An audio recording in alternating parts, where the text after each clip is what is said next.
grupo vai tratar do IDH. O que é o IDH? O IDH é o Índice de Desenvolvimento Humano, é um programa criado pela ONU, que os colegas vão então trazer para vocês como é que a gente mede. Já que o grupo anterior falou dos objetivos do milênio e mostrou para nós um pouco das regiões, como é que esses objetivos foram atingidos, eles vão falar exatamente sobre isso. Como é que a gente mede então esse grupo? Se um país é desenvolvido ou se ele está se desenvolvendo, como é que a gente avalia isso? Tá? Agora é com vocês. Bom, o meu professor falou, o IDH é o Índice do Desenvolvimento Humano, ele mede a qualidade de países, regiões, estado, município, criado pela ONU. O que ele leva em conta para saber isso daí? É a educação, saúde e renda per capita. Tá?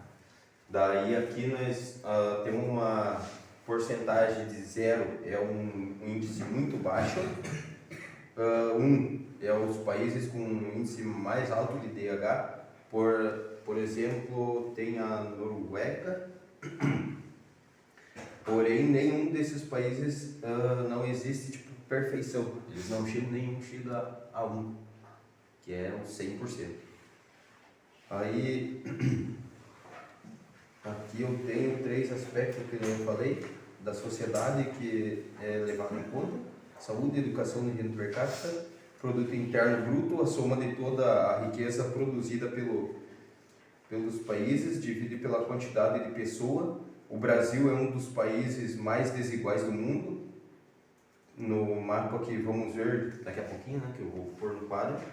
Aí eu coloquei aqui 3 nomes que têm o maior poder, assim, em questão de lucros, né?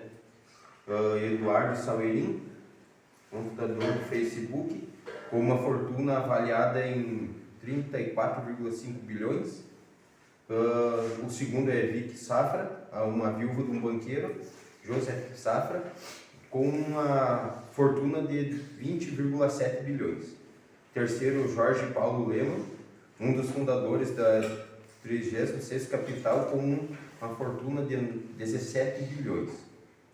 Aí eu tenho também o pior IDH do mundo, a Níger, República Centro-Africana, Chad, Sudão do Sul e Burundi. Aí aqui eu tenho o porquê o Brasil, em 2015, ele ocupava o 75º lugar com o índice de DH, mas em 2025 ele passou para o 84º lugar no índice de IDH. Ele se classifica em 84º lugar de DH devido a fatores de desigualdade de renda, acesso limitado à educação e saúde para a parte da população e violência urbana. Então esses aspectos que o Brasil tem, digamos, bem precário mesmo, que é a segurança, a educação poucos conseguem, né? A saúde, se nós pegar também pelo nosso município, pegando um exemplo, a gente toma, digamos, ferro pelo outro. Quem precisa vai lá, corre atrás. Aí, digamos, tem uma porcentagem, digamos, em pediatria aqui, se tu não paga, tu não tem acesso ao pediatra, né? Tem um índice, digamos, se eu dei um exemplo de 9 pessoas que precisam, crianças no caso, de 0 a 1 ano, até mais, eles, digamos, vai uma porcentagem de uns 30%, 40%. Estão tomando, tipo, o lugar das pessoas que precisam, realmente precisam. Aí nós levantamos em questão do Rio Grande do Sul também, a porcentagem de emprego, desenvolvimento, né? A cidade mais desenvolvida do Rio Grande do Sul, então é Porto Alegre, né? Tem mais empresa, fábrica, né? Gera bastante emprego, né? E daí a cidade menos desenvolvida do Rio Grande do Sul é Alvorada. Mas a Porto Alegre chega a 0,805, né? Então é uma cidade bem produtiva, né? A mão de obra, tudo nesse serviço, né? E Alvorada está menor. Então, em Dom Feliciano também é 0,614. E Jacuizinho é 0,615. Então, a cidade mais baixa é Alvorada. Dona Evangelho, por gentileza. Também, conforme as pesquisas feitas, a taxa de desemprego no Rio Grande do Sul subiu para 5,3% no primeiro trimestre de 2025, comparado com os 4,5% do último trimestre de 2024. Então, na verdade, ele deu uma surra, né, sobre a taxa de desemprego no Rio Grande do Sul. A gente até não sabe quais os motivos, mas deve ser um pouco por causa das enchentes que aconteceu também, né, no ano passado ali também, né, que gerou bastante desemprego, né, muitas pessoas ficaram sem emprego, sem trabalho, muita dificuldade financeira, né, também, firmas faliram, né, e aconteceu tudo aquele desastre que aconteceu no ano passado, né. Então, eu acredito que seja isso, essa taxa de desemprego, esse aumento da taxa de desemprego que aconteceu no ano passado em comparação a este ano. Aí aqui tem o nome é uma comparação de 2015 a 2025, então dá 10 anos de diferença, né? Aqui em 2015 a Noruega estava em primeiro lugar, e foi pego também uma comparação de 2025, Islândia em primeiro lugar com 0,972, Noruega em segundo com 0,970, a terceira a Suíça com o mesmo percentual, a quarta a Dinamarca com 0,962, quinto a Alemanha 959 e sexto a Suécia também, ambos com 0,959. Aí, aqui eu tenho uma porcentagem dos países que tem menos IDH, os mais baixos, né? A Níger com 0,419, a Mali com 0,419, Burkina Faso 0,459, Serra Leoa 467, Iêmen 0,470, Madagascar com 0,487, Moçambique com 0,493, ao Afeganistão com 0,497, Guiné e Eritreia. Aí aqui no mapa a gente consegue ver os qual que são muito altos de desenvolvimento, está em verde escuro. O desenvolvimento humano alto, que é o verdinho claro, que podemos ver no mapa. Aqui. Desenvolvimento humano médio vai estar em amarelo. Aqui. E o baixo, aqui na região da África. Aí eu trouxe um mapinha para nós fazer uma. Ver se vamos conseguir pintar esse mapa sobre essas desigualdades. Importante, grupo, nós colocarmos que o IDH ele vai medir então o padrão de vida da população. Isso. Tá? Ele vai acontecer a partir de 3 critérios. Quais são eles? O primeiro, que é a saúde. O que a gente avalia na saúde? É a expectativa de vida da população. Na verdade, a taxa de natalidade e mortalidade também entre crianças de 0 a 5 meses, 0 a 12 meses. Isso, então quando o primeiro critério, nós vamos medir a longevidade. Qual é a expectativa de vida dessa população? E nós percebemos aqui no nosso país que a expectativa de vida aumentou, correto? Isso.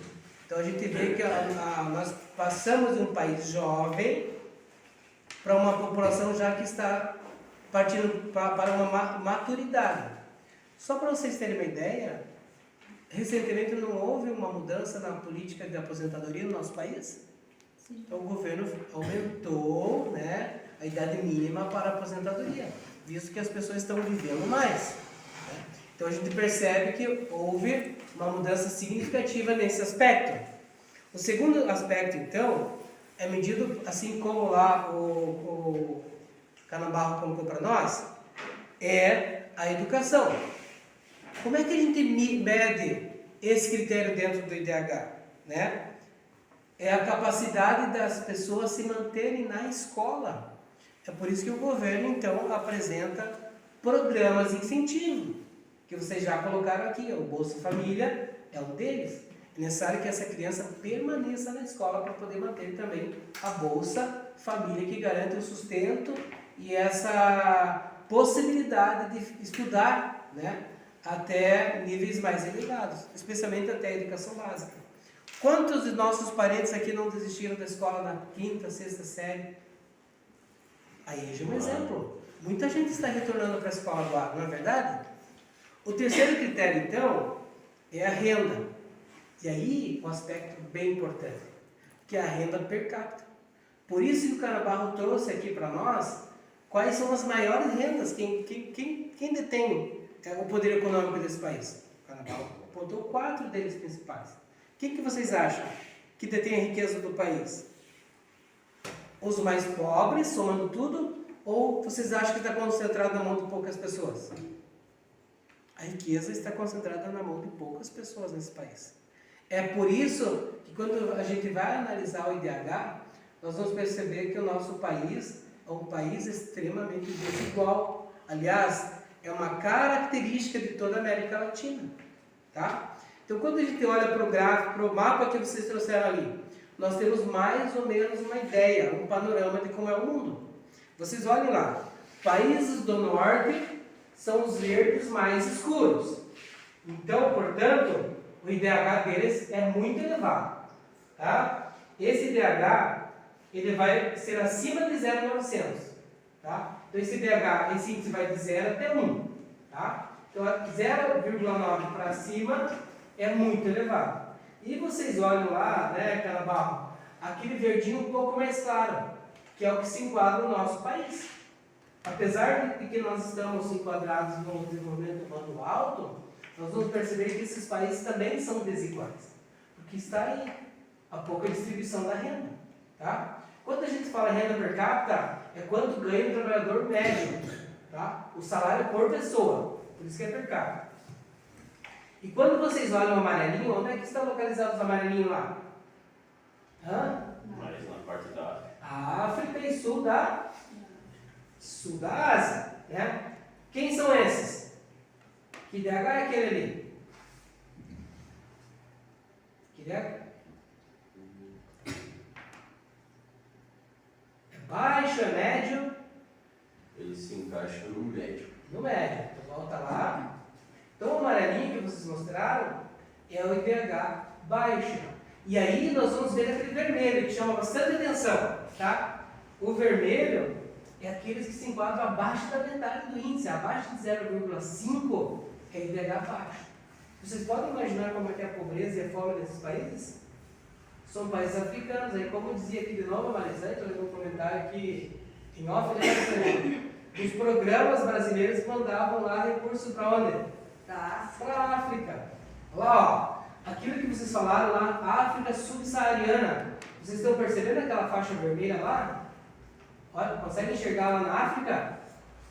É a África que está abaixo do deserto do Saara. Por isso que é a África subsaariana. Tá? Então são onde as taxas, vocês também apresentaram ali nos objetivos do milênio, não é?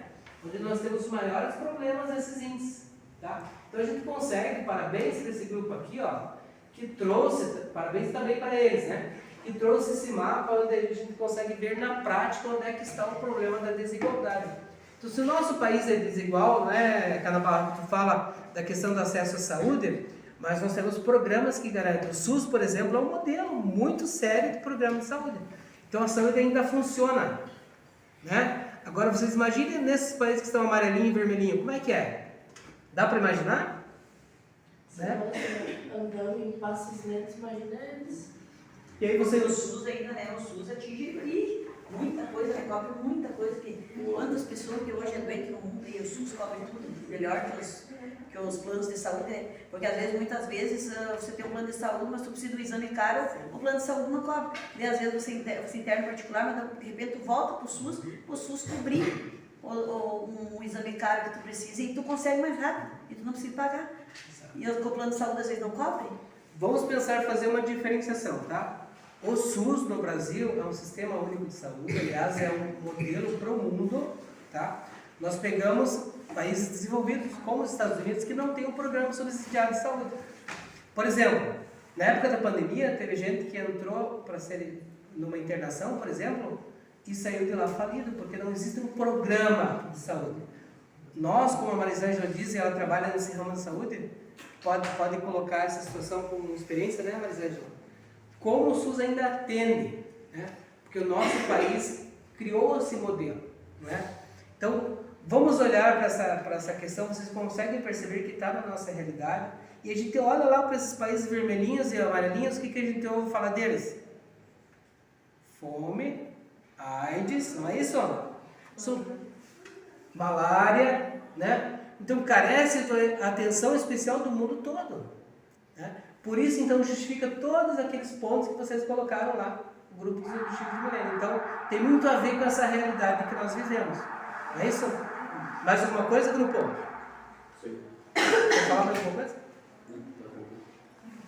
Então, eu quero parabenizar esse grupo mais uma vez, dizer que vocês cumpriram o objetivo, né?